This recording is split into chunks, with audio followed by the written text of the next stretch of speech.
And in the gold front thoroughbred colours, Politics completes the line. Ready to run. Race 6. And they're away, and 14 commenced brilliantly to head off Juicing Carrots and Glory Land with Romolo, and also pushed a pass into stride well. In behind them, Proxy, Scarlet Speedster shortly after the start, going up to the first corner. Taxidermy a little wide though. Politics went back, and so did Mulga. Special Delivery followed by Capricorn Dancer, and over on the inside, Our Mate L brought up the tail of the field, and they've ramped the pace up at the 12. Out to the riverside if they go. 14 had them running. He must be going quickly because he leads Glory Land, and that's no mean feat. 2 lengths away then came Push to Pass, sitting outside Juicing Carrots. They're a length and a half to the good of Romolo. Scarlet Speedster, no luck at all for Taxidermy, tramping 3 deep without cover. A length and a half to Proxy. Mulga's quickly moved up onto the backs of Taxidermy.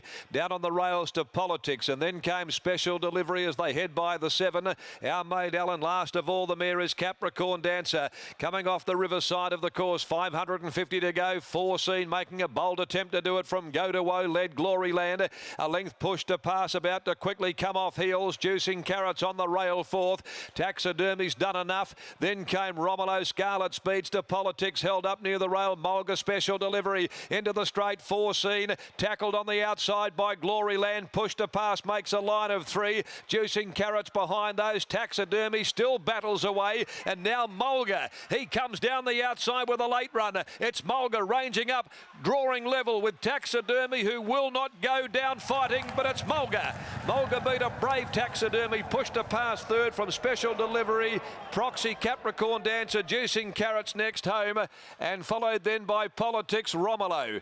Wider out, Our Maid L, Glory Land 14. Both had weakened after straightening up together, and Scarlet Speedster is last in. Mulga makes it a winning return to the city. First up victory at Albany off a long break, a 1.5-year break from the track, and returned with a vengeance down in the Great South, and he comes to town and he picks them up late with Aaron Mitchell in the saddle at the 862.70.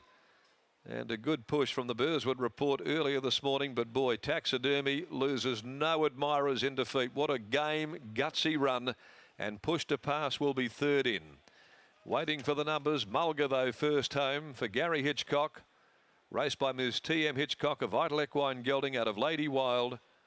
4 from 11, but very sparingly raced over Taxidermy by Blackfriars out of Taxa, Lindsay Smith, Daniel State, and Push to Pass is by Quavassier from Becky Sharp, Ash Maley, Taylor Stone. Special Delivery has run 4th, number 2. It's 9, 5, 1 and 2. Proxy ran 5th from last. Capricorn Dancer 6th. Margins are a neck by 1 length, in 1:37.26. And they peeled off the 6 in 36.74. But it's been a great comeback here to the track by Mulga, who was off the scene for such a long time. Race 7, the Merrywell Handicap at 4:35 over the 1100. The next today, scratch number 9, Southern Turn, comes out there, the 1-0 mission. Let's go down and find out a little more about the absence from the track of Mulga and the subsequent winning return to, of course, a place where he first started racing back some years ago. Let's go down to Gareth. It's just headed down to lead in his beloved galloper Mulga, and that's been a wonderful training performance. Back-to-back victories in about a 1.5 years off. Had that long spell. Was was at the races on the 16th of July of 2016.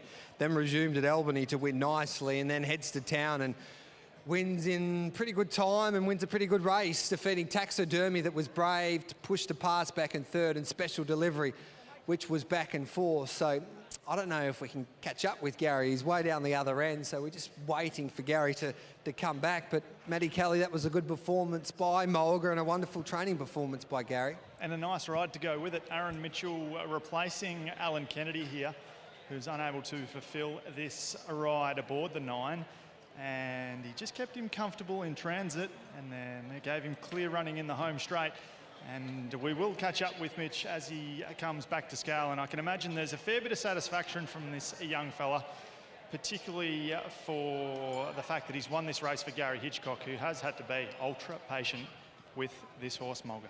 Yeah, really interested to hear the story of this galloper, and here comes Gary now leading back in Mulga after tasting success at Ascot in town. A big training performance. I tell you what, Taxidermy was big in defeat, never really on the track, and he never really wanted to give up the fight. He looked gone on several occasions, but he kept on coming, and he just goes down. Pushed the pass, well, Brave once again runs another placing for Ashley Maley, and Special Delivery's never far away in these kind of races for Mark Besto, and he is back and forth. We might catch Gary now while he holds the horse and have a chat to Gary, because he would be pretty happy, I would imagine, after Mulga tastes success today. And in fact, he is strapping the horse as well, so we might be in a little bit of trouble to catch up with Gary. I know Aaron Mitchell will jump on those scales and then have a chat to Matty Kelly after this performance of Mulga in race number 6. I think Gary's coming over to us now. Here he is. Thanks for your time, Gary. That is a big performance by this galloper today. Yeah, no, he's, look, I was pretty confident coming into today after Albany's win, you know, and he's done so well since Albany, you know. It's, yeah, it's a really big story in itself, because I had the horse given to me because they said he'd never race again. So what is the story behind him? Well, he done a tendon, and Dick Vincent come out home one day. I had a couple of young ones for him, and he come out and he said, Mulga's buggered, never ever race again, you know. And I said, you wouldn't give him a bit of time? He said, you want him, he's in the paddock, go and pick him up. So went and picked him up, and 2 starts, 2 wins, pretty good. You had to be patient with him. When did you realise, okay, he's over this tendon injury and I might have a horse? Well, he's been in work for 14 months. I haven't given him any time out at all. He's been in work all the time, so, you know. Yeah, Johnny Parker, great mate of mine, he done all the early work on him for me, and, you know, John knows what to rub in their legs and everything, and no, brilliant. Great story of perseverance. Well done to you. Yeah. Great training performance, and well done to Mulga. Let's hope he can continue on his winning ways. Great, thank you. There we go, Gary Hitchcock. That is one hell of a performance, and Aaron Mitchell picked up the ride and taste success after the second leg of the quaddie. A deserving win too for Aaron Mitchell. Just nosed on a very angry gal earlier in the day, but he gets the chocolates here. Not a Group 1, not worth $1 million, but I'd imagine there's a fair bit of satisfaction with a win like that. Yeah, 100%. It's a bit unfortunate for Alan today, but his bad luck was my luck, and I was able to get the job done. Just describe your start to 2018 for us. A bit up and down, but hopefully a win like this can put you in the right direction now. Yeah, that's it. It's been a little bit slow and steady. I copped the suspension a couple of weeks ago and sort of stopped my momentum, and credit to my manager, Michael Heaton. He's doing a great job, and hopefully we can keep the momentum going from now. Well, a nice ride, a nice win, as you said. Hopefully there's more winners in the near future. Well done. No worries, thanks. Aaron Mitchell there, successful aboard the 9. Mulga, very, very nice story. Love to see those stories. I'm certain we'll see Mulga in the winner's stall again. Congratulations to all involved, Gareth. So that wraps up race 6 here from Ascot. We'll take a quick break here on Sky Thoroughbred Central, and we'll be back with plenty more straight after this.